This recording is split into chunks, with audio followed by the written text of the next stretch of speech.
Hey, my name is Amanda, and I've been here at Rhodes for 11 months. Great. Where were you before you came to Road to Recovery?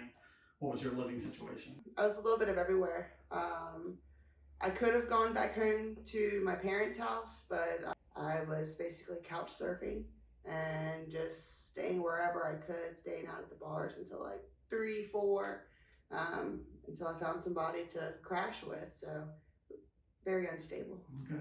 How did you feel before coming into Rhodes, and where were you in your battle with substance use disorder? Before I came here, I had just finished up at Pathways Recovery Lodge. I did a 28 program there. Um, I felt pretty good, but I was super nervous. I just knew I couldn't go back home. I wanted to give it a shot and see if it was really what everybody said it was. And so, yeah, I mean, it was mixed emotions. I was really scared, a little excited, and yeah. Awesome. Yeah. Had you ever been in a residential recovery program before, or was this like your first one where you lived? This was first time for everything. Okay. So, Awesome. yeah. So after spending 11 months here, how do you feel about the possibility of long-term recovery? Much more excited than I was when I started. It seems more achievable. But one day at a time. But it's nice, you kind of get into the swing of, forming new habits and everything. Don't need, that lifestyle, and I don't know. You just kind of see what you can throw away so quickly. Yeah. All right, great. Can you tell me about one short-term goal you might have right now and a long-term one? So for short term, just getting caught up on my bills financially, and yeah, and then long term, eventually like to buy a house, the next year or so. So Awesome. Have you discovered anything recently that makes you feel happy or content or calm? I think it's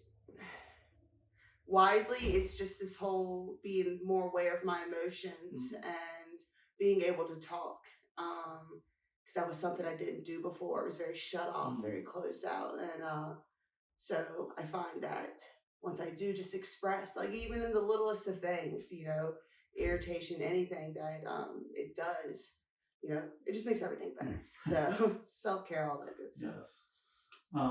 Have you either rediscovered or discovered any activities that you enjoy while being in recovery? Yeah, hiking. Okay. Love hiking.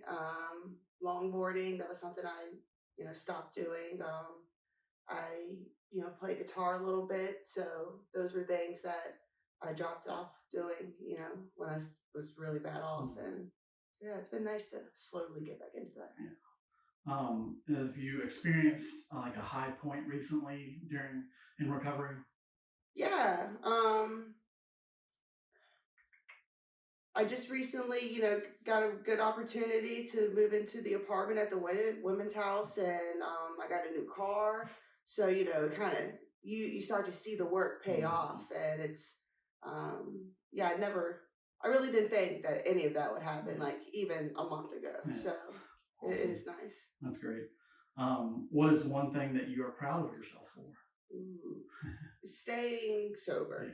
100%, because there have been many times over, even the past couple months where it's just so easy to just be like, just one time, one drink, one whatever, and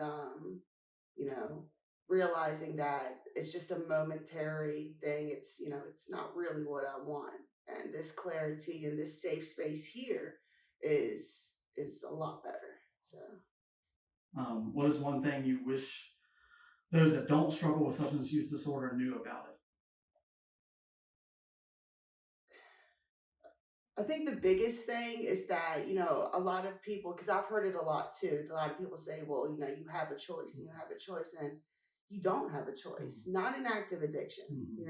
I didn't have a choice then. That's all I knew. And you get this dark place where that's the only thing that works, and that's what you've made yourself believe. And until,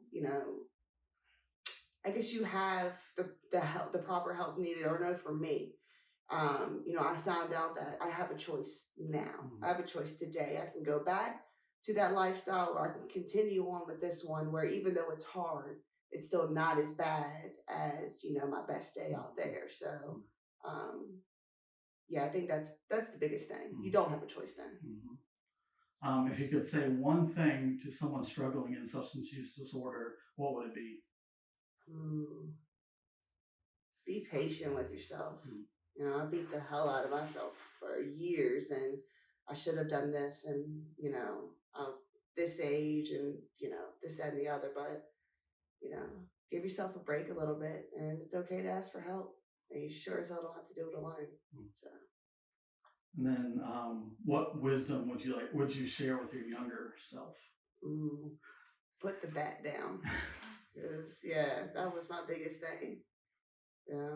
Yeah, just forgive myself a little bit. Awesome. Now we're gonna transition into a couple of just random fun questions.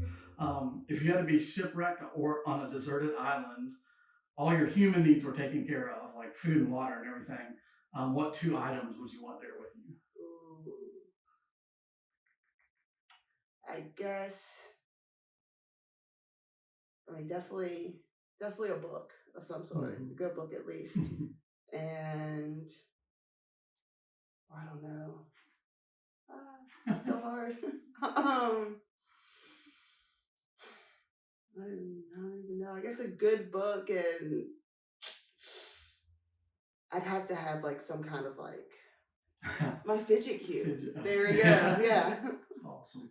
And then lastly, if you had to choose between these two superpowers, which one would you choose? Being invisible, or flying? Flying 100%. Yeah. Yeah. Great. Well, thank you so much, Amanda. You. Thank you for coming in and just answering these questions. It's your stories and others like these that are going to inspire people. So thank you so much. Yeah, thank you.